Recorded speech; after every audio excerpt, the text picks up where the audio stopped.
میں آج ان سب کو کہہ رہا ہوں کہ آج اپنی آنکھوں سے دیکھیں گے کہ انشاءاللہ پاکستان کی تاریخ کا سب سے بڑا مینار پاکستان میں آج جلسہ ہوگا، پبلک نکلے گی، لاہور کی عوام نکلے گی، اور وہ اس لیے نکلے گی کہ لوگ ان کو بتانا چاہتے ہیں یہ جو ظلم کر رہے ہیں ہمارے اوپر، جس طرح یہ ہر حربہ استعمال کر رہے ہیں کہ کسی طرح تحریک انصاف کو کرش کیا جائے، اس ملک کی آزادی کو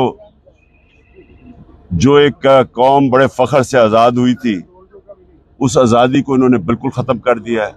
ایسا لگتا ہے کہ مقبوضہ کشمیر ہے یا کوئی فلسطین ہے جو ہمارے اوپر ظلم ہو رہے ہیں، ٹارچر کر رہے ہیں، لوگوں کو اٹھا رہے ہیں، اور اس کا آج رد عمل آئے گا انشاءاللہ۔ یہ جو بھی حربہ استعمال کریں گے آج مینار پاکستان میں انشاءاللہ الٹیمیٹم دینے جا رہے ہیں، کوئی بڑا اعلان ہوگا؟ آج پورا قوم کے سامنے رکھوں گا کہ کیا ہوا ہے اور کس طرح ہم نے اپنے ملک کو جس دلدل میں پھنس رہے ہیں، لوگ بیچارے آٹے کی لائنوں میں مر رہے ہیں، تو بتائیں گے کہ کیسے اس کو ہم دلدل سے نکالیں گے۔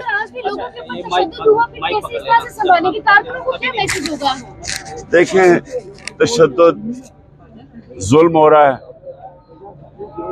لیکن یہ حقیقی آزادی کی جنگ ہے، یہ جہاد ہے، اس کے لیے قربانیاں دینی پڑیں گی۔ میں بھی تیار ہوں، ہماری سب تیار ہیں قربانیوں کے لیے، لیکن ہم نے کسی صورت پیچھے نہیں ہٹنا۔ یہ جو ڈرانے کی کوشش کر رہے ہیں یا اس وقت خوف کی زنجیریں ہم نے توڑ دی ہیں۔ شکریہ۔ Thank you.